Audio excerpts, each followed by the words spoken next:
I'm Rashid, and today we'll discuss about important topics of post-independent era for upcoming preliminary examination 2022. As you all may be knowing that in the syllabus of history and culture, even post-independent era is included and questions are asked from this topic. So today we'll identify major topics of post-independent era. First of all, we'll discuss about political issues that took place after India's independence, from where questions has been asked and it can be asked in the coming examination as well. Politically, the most important development that took place after India's independence was integration of more than 550 princely states into Indian Union. As it is known that when British liberated India in 1947, the whole Indian territory was broadly divided into two sections, that is British India, previously ruled by British authority, and large number of independent princely states scattered across Indian subcontinent. It was a tough task to integrate those princely states into Indian Union, and this task was undertaken by independent India's first Home Minister, Sardar Vallabhbhai Patel. And through the policy and strategy of persuasion cum pressure, most of these states were integrated into Indian Union. You need to especially focus on states like Kashmir, Junagadh, Hyderabad, Manipur, all these were integrated with efforts of Sardar Vallabhbhai Patel, and India as a union came into being. This is one important political topic. Politically, another important development that took place within India after India's independence was demand for reorganization of states, and that too on the basis of linguistic criteria. Language as a major basis for reorganization of states was first raised by Telugu-speaking people in southern part of India, and ultimately after different commissions like Fazal Ali Commission, the government of India started to create states on linguistic criteria. The first Telugu state to be established in India was Andhra Pradesh, and later on Andhra Pradesh of late was bifurcated into two in the form of Telangana in recent times. Linguistic criteria began to be pursued, and thereafter, after the creation of Andhra Pradesh, the large province of Bombay was bifurcated in 1960 to create the states of Gujarat and Maharashtra on linguistic lines. Several other states came into being, so linguistic criteria and reorganization of states needs to be covered for your preliminary examination. Politically speaking, that after India's independence, most period of time, Congress ruled over Indian territory, but at the same time, during the rule of Congress, grievances began to be raised by certain sections because of rampant corruption in public life. And just because of this only, a very prominent and popular movement was started in form of Bihar movement by Jayaprakash Narayan, who wanted complete revolution whereby social and economic agendas of freedom struggle could be realized. Since JP movement became highly popular and challenging for India's Prime Minister Indira Gandhi, she imposed emergency in 1975. You need to go through all the developments during emergency almost for 18 months or more than that. In fact, during emergency, one constitutional development you have to cover elaborately, that is the 42nd Amendment Act, which is even considered to be the total revision of Indian Constitution.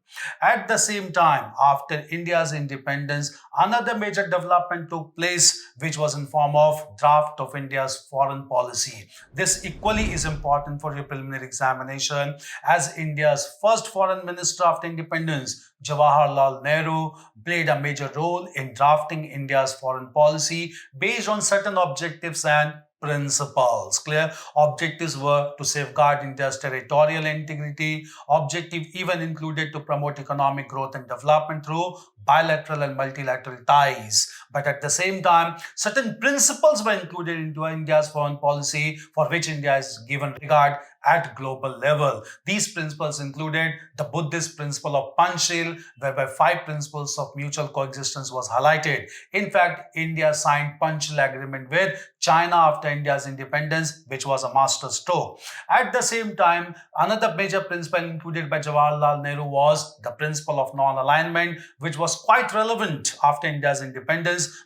As it is known, after the end of the Second World War, the whole world almost got divided into two power blocks headed by United States and Soviet Union. Again, race for armament got started. And in this context, when countries like India and other Asian and African countries got liberated, Nehru advocated that these countries must not participate in the bloc politics, rather that they should focus on socio-economic growth and development. And therefore, he highlighted the principle of non-alignment, which even became a principle of India's foreign policy. Apart from principal objectives, you need to cover India's relationship with major neighboring countries like China, Pakistan, Sri Lanka, Myanmar, clear?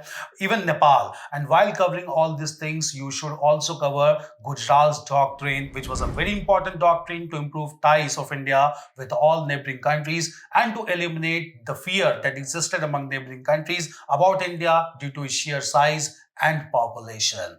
This is one important aspect to be covered in for preliminary examination. In post-independent era, on economic front also, several major changes took place to ensure rapid economic growth and development.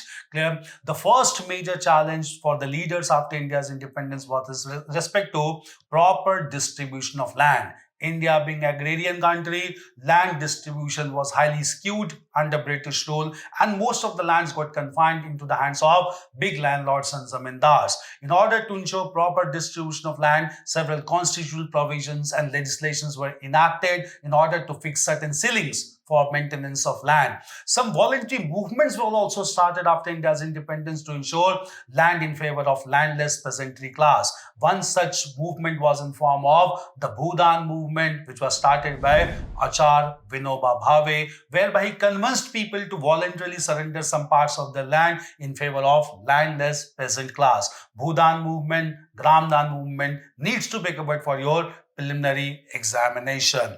As far as economic development is concerned, proper development was started in form of economic planning. Era of economic planning was started by Jawaharlal Nehru. First of all, established an important body known as the Planning Commission of India, and through Planning Commission of India, 5-year plans began to be formulated since 1951. You need to cover all the 5-year plans till date because India has achieved economic growth due to such planning started after India's independence. At the same time, in post-independent era, one major economic development that needs to be covered by all candidates is the Green Revolution. India faced food deficit from the beginning, and in order to eliminate this deficit, Indira regime went for hybrid agriculture program or agrarian package program in form of Green Revolution. And through Green Revolution, wheat production was ensured to a large extent that eliminated food crisis in India. But at the same time, Green Revolution led to certain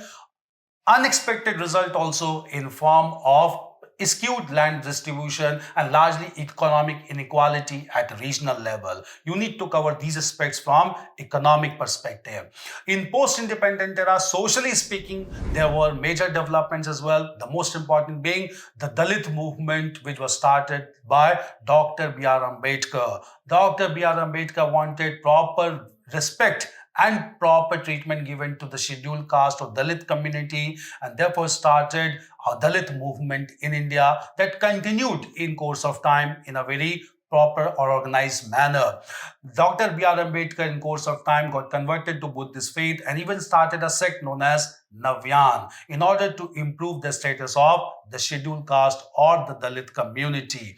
In post-independent era, demands were even raised to identify socially and educationally backward classes in India, and this demand was raised by leaders against Congress government. So when the first non-Congress government in form of Janta government was established in 1978, the Janta government constituted a committee to identify socially and economically backward classes under the chairmanship of B.P. Mandal, a legislator from Bihar. And on the recommendations of Mandal Commission, OBCs or other backward classes were identified and even reservations were provided to them by the end of the 20th century. So issue of reservations and OBCs must be covered even for your preliminary examination. Apart from covering these areas from political perspective, social perspective, and economic perspective, you need to focus on growth and development of environmental consciousness in post-independent era,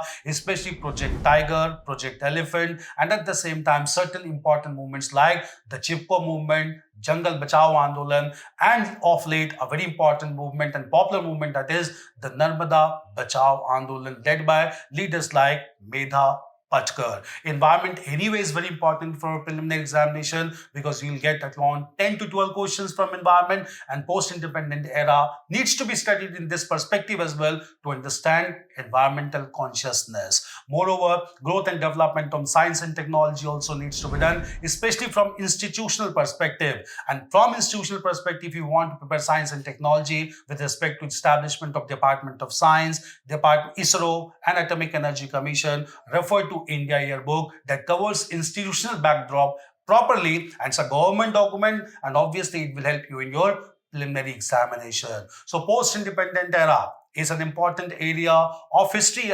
only, but it includes some important sections from where questions are expected to come in the upcoming preliminary examination of 2022. Hope you will cover all these areas and wish you all the best. Thank you.